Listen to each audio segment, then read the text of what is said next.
Good evening, Rip City. Welcome into Courtside Monday. Chris Burkhart here with you, enjoying a nice little day here in the Rose City. We're at that point of the year where you walk outside in the morning to go to work and you got to bundle up, and then by the end of the day you got to start delayering. It's that one terrible time of year where you like, is it cold enough to wear the sweatshirt? And do I need to bring it? You got to layer because you just don't know what's going to happen, right? But I enjoy it. Summer is on the way, man, and it's getting warmer outside. The heat is on, not in Miami, though, where right now the Miami Heat have scored just 38 points with 8 minutes left in the third quarter. That's right. Yeah, you heard me right. They are getting throttled 84-38 right now by the Cleveland Cavaliers in the playoffs. So, man, things are getting fun if you're a Cleveland fan, getting a little dirty if you're a Miami Heat fan. As I told Chad a second ago, I guarantee you one thing. I guarantee you that the Blazers would have put up more than 38 points through this point in the game if they were in the playoffs. Boy, howdy. That's just a nasty performance from your Miami Heat and what has otherwise been a pretty fun and entertaining NBA playoffs, right? Obviously, that big shot from Aaron Gordon the other day to down the Clippers. Nikola Jokic goes for the win late. Absolutely airballs it. Aaron Gordon, right place, right time, gets it in. A controversial game winner. Was it in? Was it not? I mean, it does not get any closer than that. There will never be a shot that is closer. I mean, that was literal, like the speed of light. How quick can that light go on behind the basket? Because they had to literally go frame by frame to see if that shot got out in time. Lucky for the Nuggets fans, it appeared that it did. But boy, that was interesting, and you are getting some great entertainment out of the Nuggets and the Clippers, right? You're getting James Harden throwing hands, everyone getting heated, Christian Brown, obviously Aaron Gordon, Nikola Jokic, everyone doing their thing. But man, that shot, that's going to go up there. That's an all-timer. That's it instantly brought forth memories of DeAndre Ayton, Trailblazers, fan favorite over here, in his time in Phoenix with the Valley-oop. Remember that? The alley-oop on the out-of-bounds play, gets it in, gets ahead, wins the game. It's a thing of beauty. It was a thing of beauty. So was that shot by Aaron Gordon. And so now he got that series tied 2-2 with Game 5 coming at you on Tuesday, 7 o'clock tip.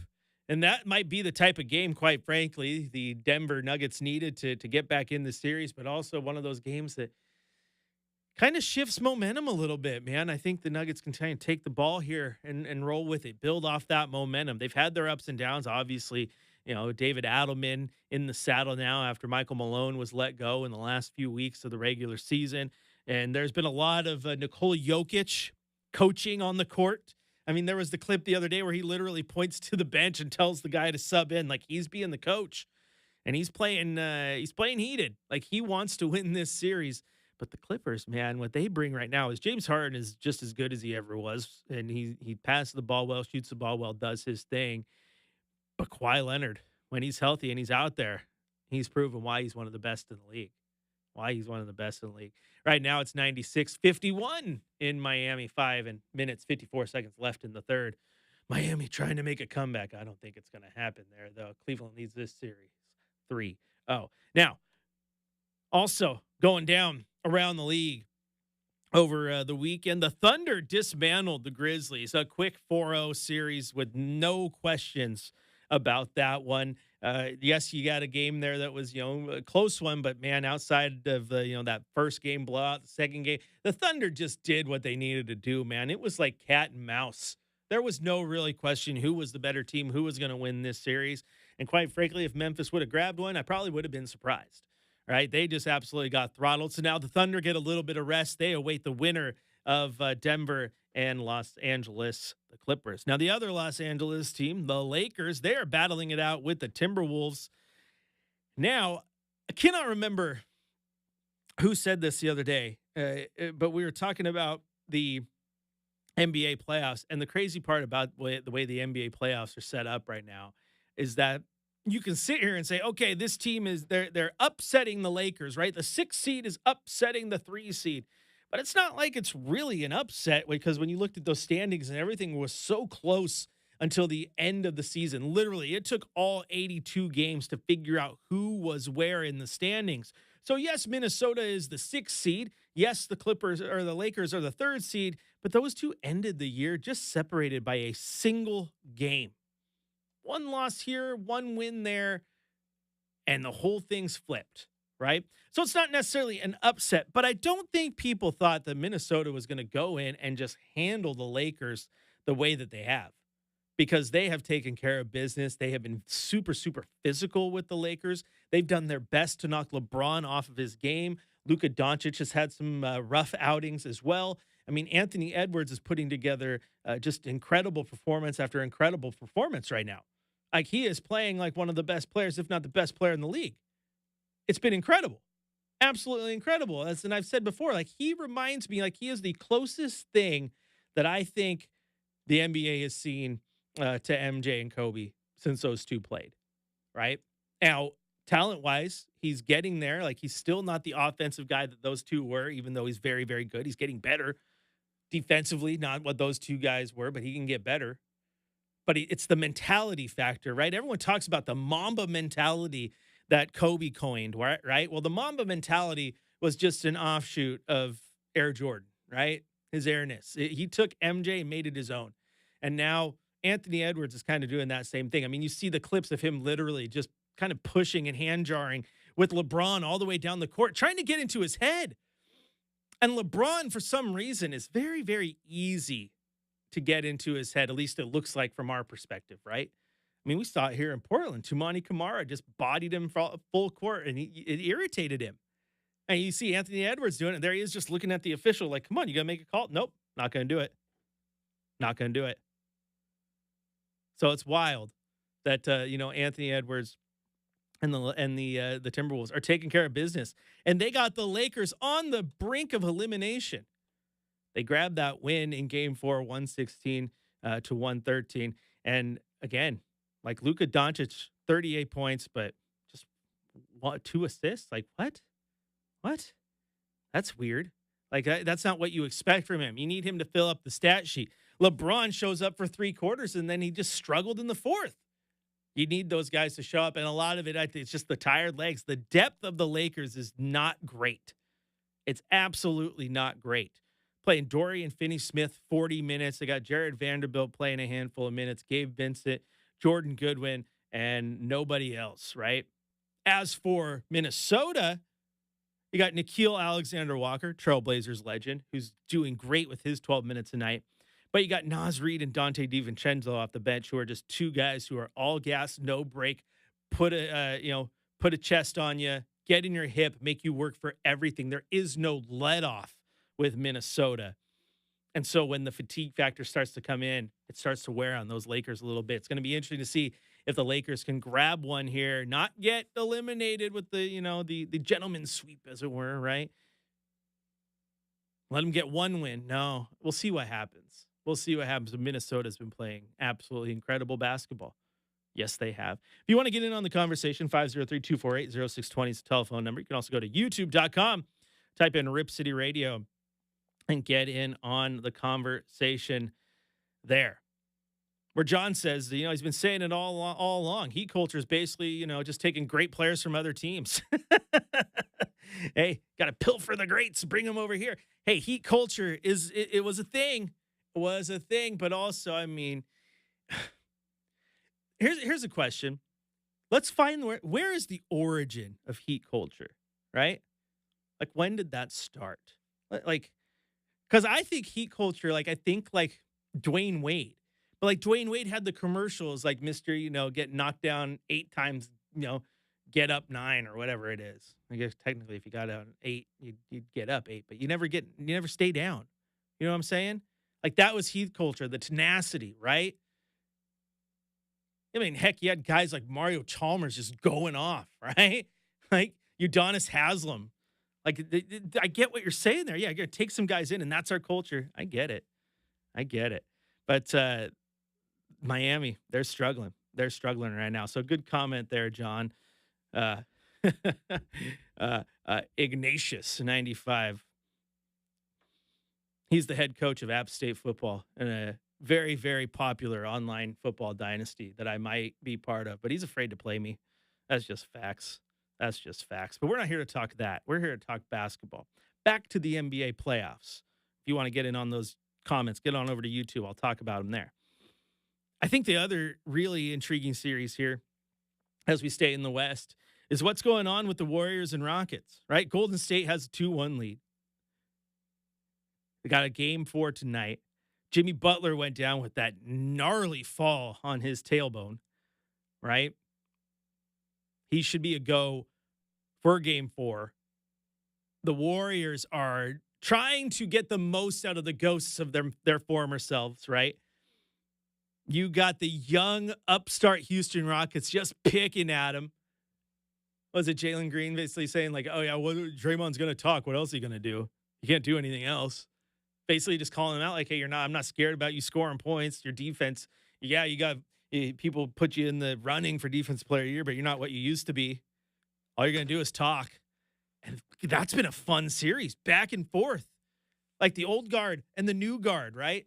Because the Warriors, they're good. They're always going to be good. And the Rockets kind of play like the old Warriors, right? Just the young team, no fear. I want to see a Rockets Minnesota or Rockets Oklahoma series, right? The young teams with no fear just going at it. It's going to be phenomenal. All right, we're going to take a quick break here. When we come back, we're going to take a look at the Eastern Conference, which we haven't looked at yet. And then we're going to do what I didn't want to do. And that's talk about some very, very unfortunate news out of one of those games involving perhaps, arguably, some might say, the greatest trailblazer of all time. We'll talk about it when we return here on your home of the Blazers, Rip City Radio 620.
Welcome back into Courtside Monday. Chris Burkhardt here with you. You can follow me on social media at Chris J. Burkhardt. Also, make sure you're following the station at Rip City Radio 620, Facebook, X, Blue Sky, Instagram, and YouTube. Make sure you're getting locked in, helping us out over there as well. And, of course, if you want to join the conversation, 503-248-0620 is the telephone number. Now, let's look at the Eastern Conference. We were breaking down the Western Conference for a little bit. Right now, unless something crazy happens, spoiler alert, it's not. The Miami Heat are going to fall and be swept by the Cleveland Cavaliers because it is 104-57 right now in Miami with 2 minutes left in the third. Cleveland leaving no doubt in this game whatsoever. What craziness would need to happen to overcome a 50-point deficit in the fourth quarter? You need, like, every player to foul out? So yes. Then you still have to make your shots. Yeah, everyone needs to foul out, and then Cleveland needs to go over, and Miami needs to be, score 60 points in a single quarter. I mean, craziness. Is that even possible when you have no one on the other team? I don't. Because who passes the ball in? I mean, if you're missing shots when there's no one on the other team, and there's no one on the other team, they're all hurt, they're all out. Then you get a 5-second inbounding violation over and over again.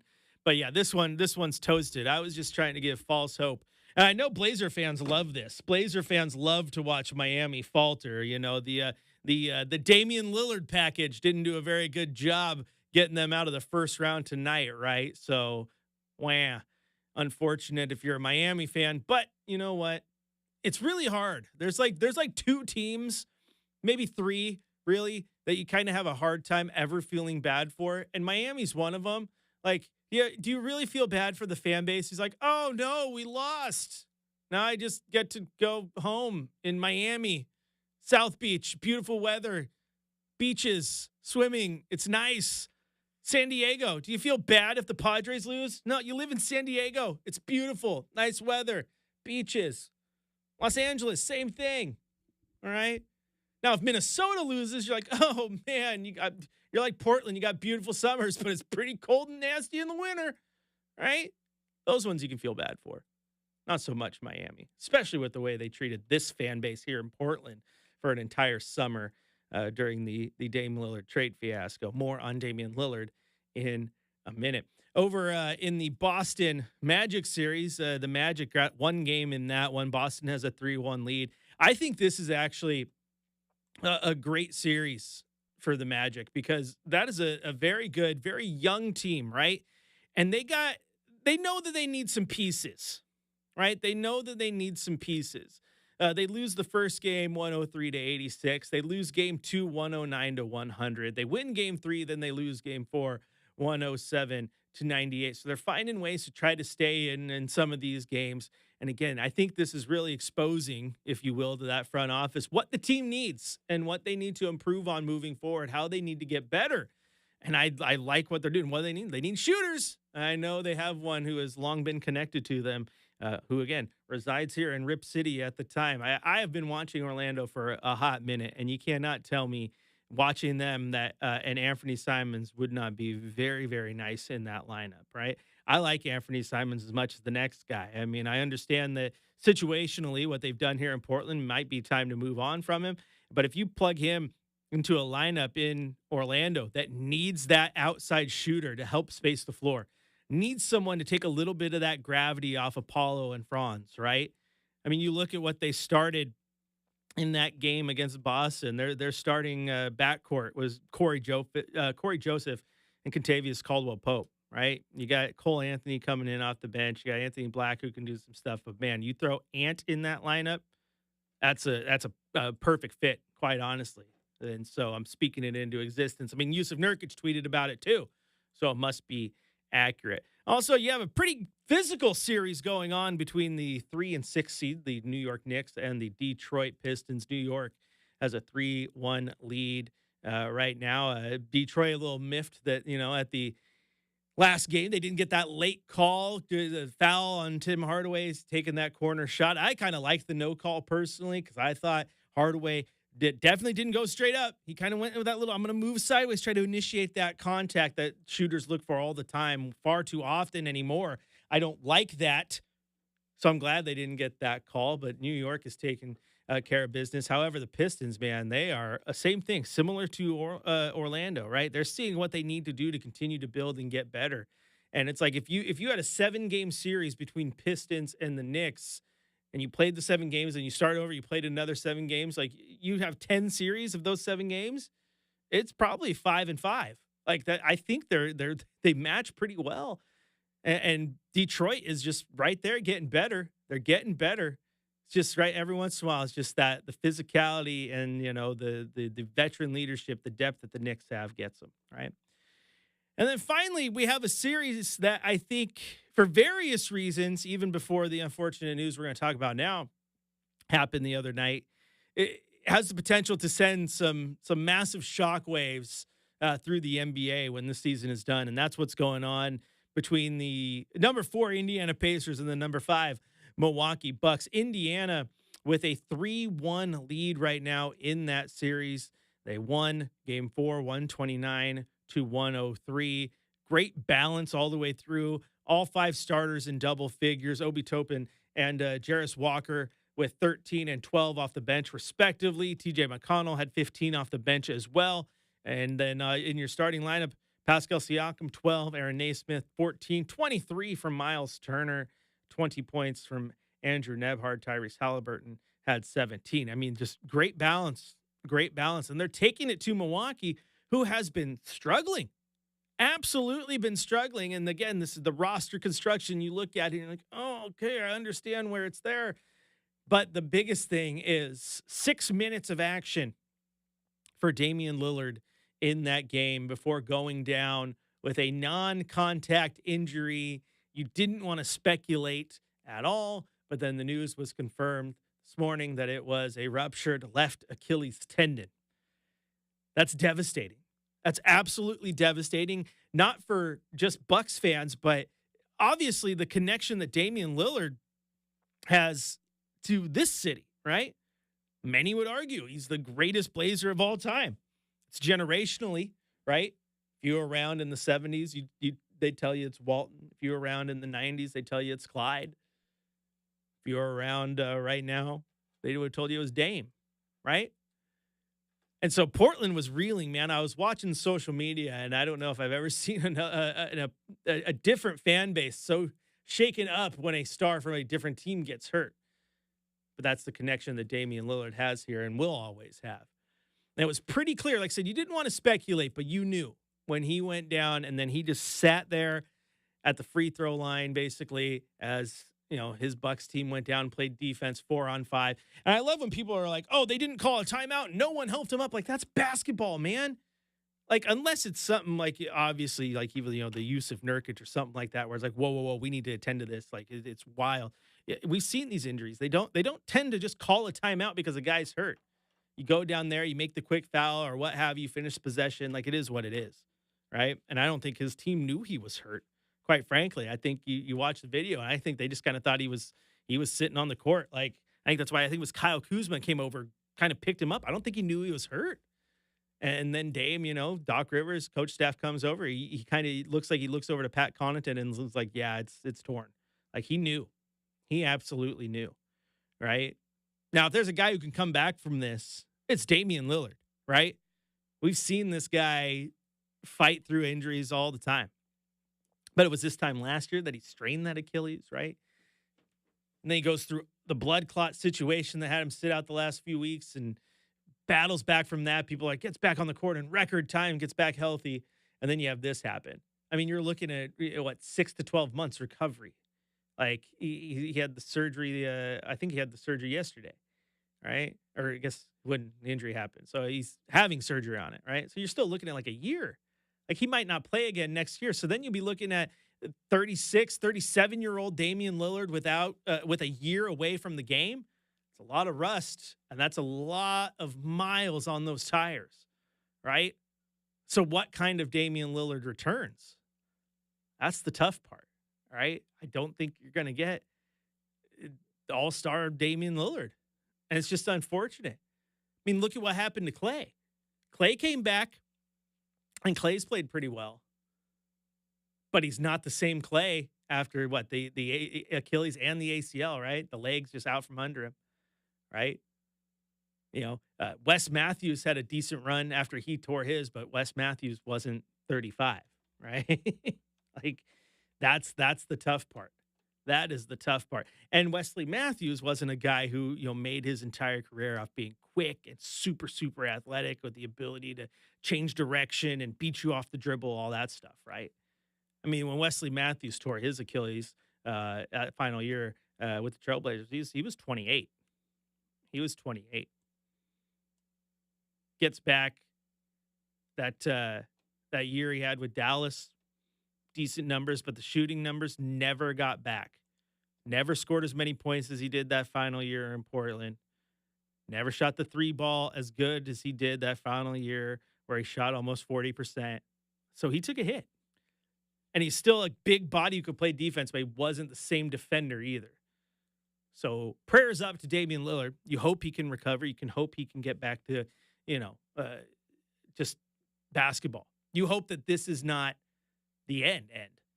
But Chad said it best off air to me earlier, where he's like, I just hope Dame can come back and go out on his terms, not go out like this. And I would agree with you. Now, I'll tell you what, though, if there is, silver linings to this, I mean, maybe this sets up quite well for a return. I mean, Damian Lillard coming off an Achilles injury, who is not the same Damian Lillard, but can still get you 3-point shots and still get you buckets.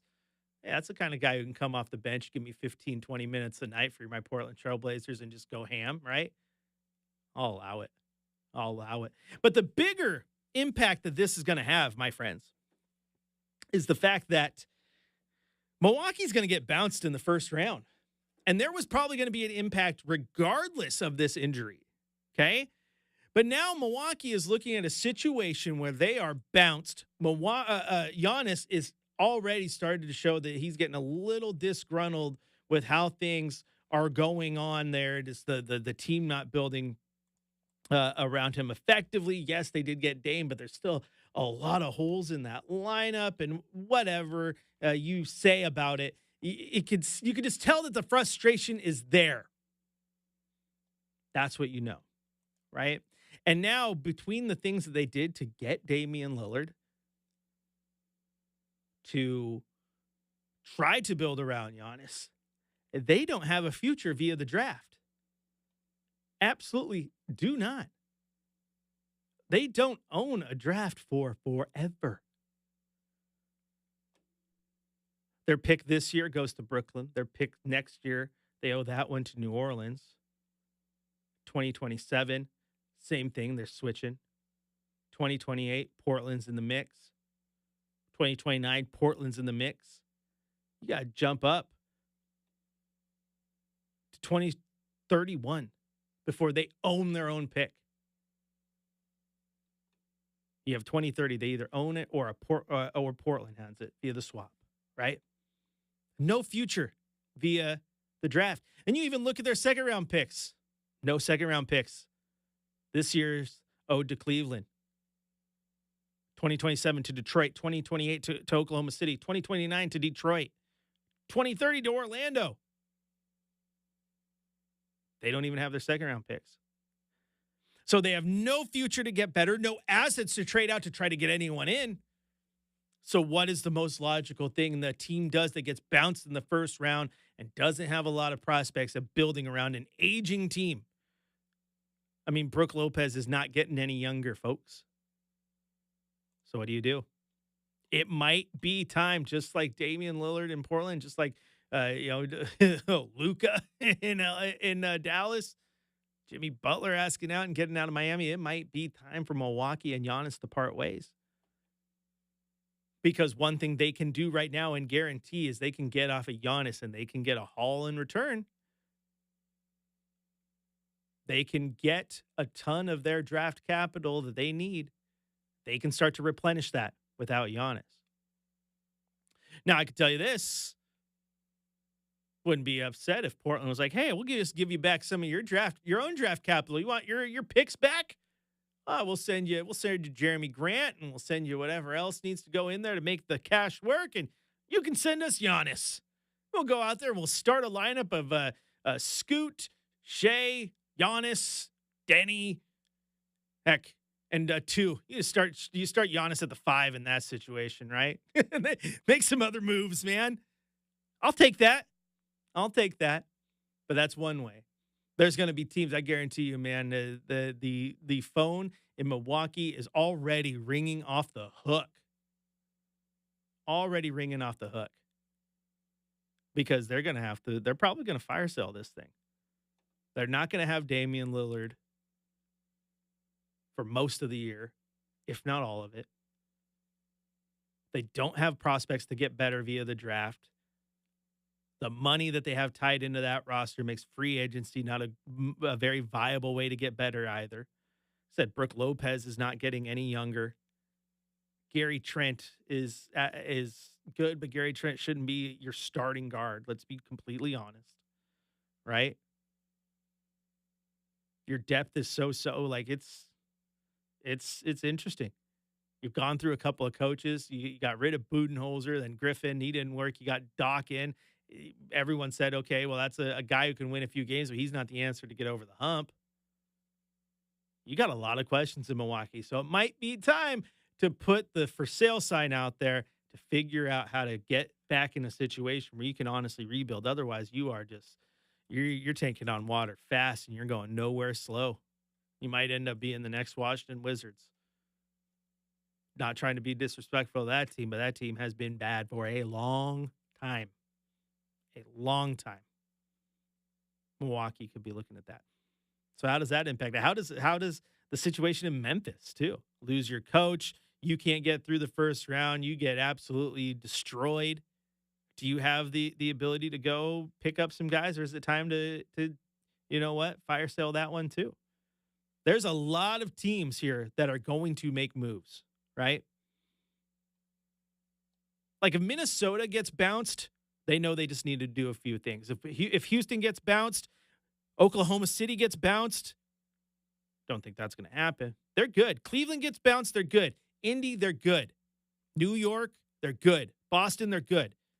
The Pistons of Magic, they know that they're just going to have to make a few little changes. Just a few. Miami has kind of already entered, we need to rebuild this thing when they got off of Jimmy Butler. Might be time to say, okay, we're not going to be competitive here. Might be time to find a way to get off of Tyler Hero. Again, Orlando could get in on that. What do you do with Bam Adebayo, right? Milwaukee goes into fire sale mode. Either the Clippers or the Nuggets getting bounced in the first round, there might have to be big changes. The Lakers got to figure that one out. And like the Warriors, if the Warriors get bounced, it's like, it is what it is. We don't want to get rid of Dre. We don't want to get rid of Steph. We just want to figure this thing out. And you know what? A full year with Jimmy Butler, we still feel good about it. We just might need a few small things. But there are some teams here, like I said, Milwaukee, Denver, the Clippers, even Memphis right now, right, who are looking at, we're going to get bounced. It might be time to put the for sale sign out front. Let everyone know there's an estate sale, because we need to tear this thing to the ground. And quite honestly, no team, I think, needs to do that more than the Milwaukee Bucks, because they went all in. They got Dame. They put him next to Giannis. You had the true 1-2 duo. Here we go. And then this injury just derailed that big time, because the window was already small. And it just slammed on you. And I don't know if you have the manpower to open that thing back up. Giannis is still as good as he ever was. But again, with Dame he's going to be 36, 37, coming off of that Achilles injury with how many miles left on the tires. Thing is, his shot's good enough that he'll be able to play. Don't say that he won't. I just don't think you're going to get the same Dame, and that's the hard part, right? That's the part that upsets you a little bit. All I know is Rip City is definitely supporting you, Dame, if you're listening out there. Really hope he is. Rip City loves you. I think the social media proved that, right? They didn't like when you left because it hurt, because they loved you that much. But again, the way this team, I think, showed this fan base showed their support for you, Yeah. Hey, you mean a lot.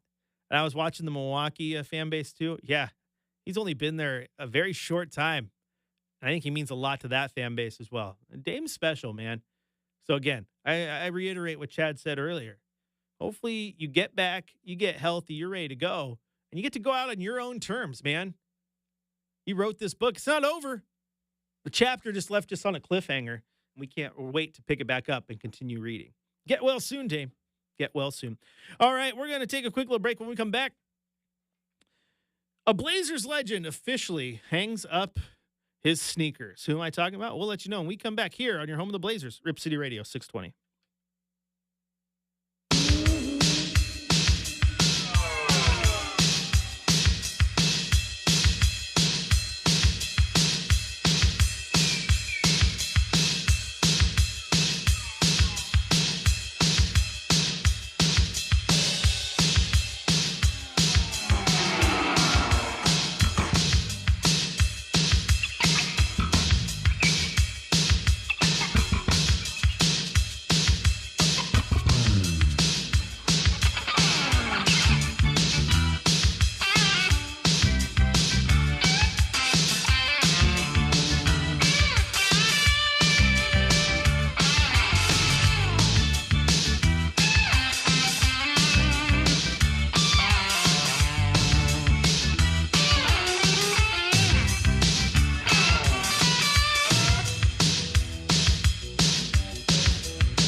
Welcome back into Courtside Monday. Chris Burkhardt here with you.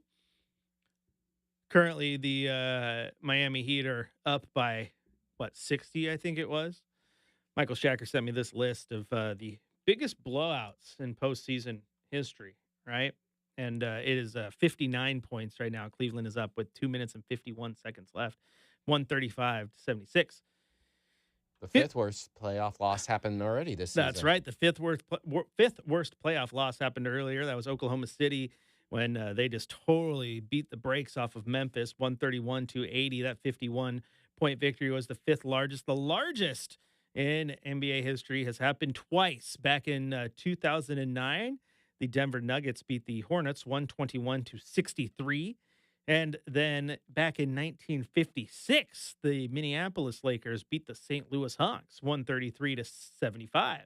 So that 58-point margin in those two games, the largest in NBA history in the postseason. Right now, Miami flirting with taking the L in what could be the largest loss in postseason history of any NBA team. So there you go. Now, we're going to talk a little college football here in just a second. I'm going to tell you why. But before I get to that, a Blazer legend announced his retirement a few days ago. And I'll tell you what, he's a legend and will live on forever because he gave us, at least for me, the best highlight I think the Blazers have ever had that wasn't a Damian Lillard buzzer beater. This is personally my favorite Blazer play. If you listen to the show, you know what's coming. Just give this a listen. It's a career high. Matthews turns on the Jets, and it's blocked inside by Bamute. Once again, Blazers are trying to do it too much. Oh, what a block! Robinson rejects it. They lob to Barton, and he jams! Holy cow! Oh! Sports Center, that's a highlight. The technical foul is called on Thomas Robinson. Oh, man. Come on, let him play, ref. You got to celebrate. This is not the on the Jets, and it's blocked inside by Bamute. Once again, Blazers are trying to do it too much. Oh, what a block! Robinson rejects it. They lob to Barton, and he jams! Holy cow! Oh! Will the Thrill Barton has announced his retirement from the NBA. And, man, that dunk, that's phenomenal. That was one of my favorite highlights of all time. Absolutely incredible.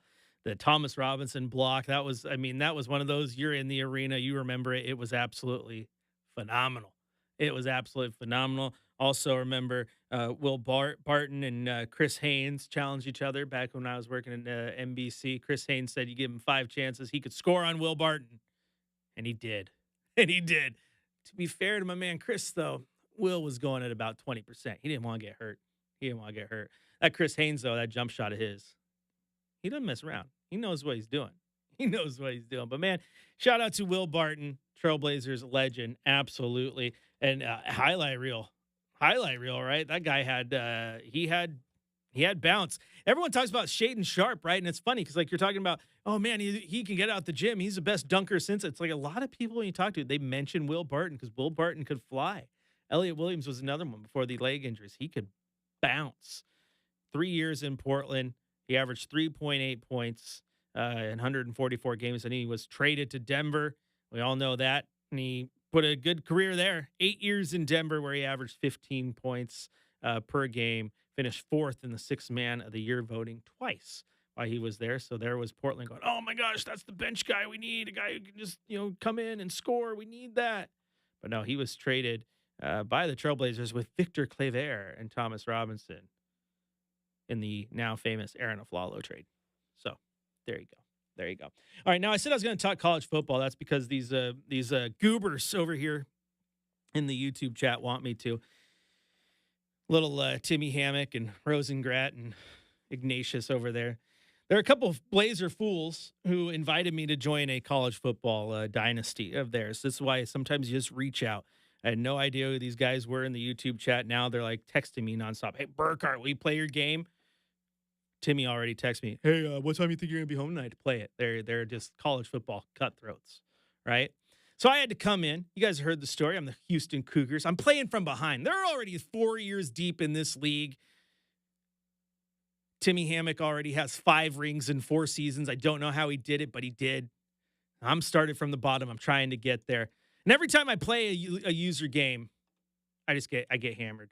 Not really. There were like 3-point losses. Lost to Timmy twice. Lost to Rosengrat twice. I was starting to get irritated. Didn't think I could win a user game. Till this weekend when I matched up against Southern Miss and Timmy Hammock, and his 60-game win streak was on the line. Winner of 10 straight national championships or something. Math checks out. And then he ran into a buzzsaw.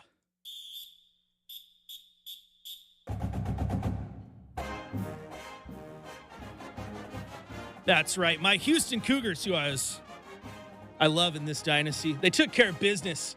They downed mighty Southern Miss. I now have a 7-game win streak, the longest in our dynasty. I've arrived, guys. I have arrived.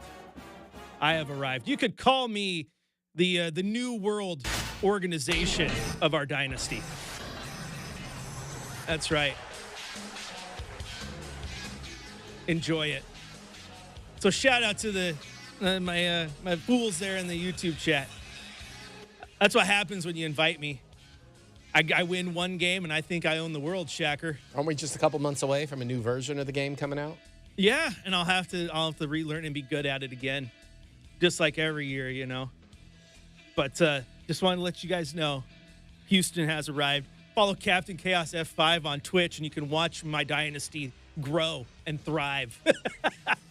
That's right, the new world organization of football, brother. Shout out. All right, music's on means it is time to go. Thanks to Michael Shacker back there pushing buttons. Thanks to everyone for listening. 138-83 with 38 seconds left. Cleveland about to advance. It's going to be another fun week of basketball, though. I'll be back with you next Monday. Courtside Monday rolls on as long as I got content to talk about. Hopefully, I'm talking about more Houston football wins, right? Thanks for letting me get that one off my chest. But there's only one way to end this show, and you got to do it just like every other one. Until next time, Rip City, I love you.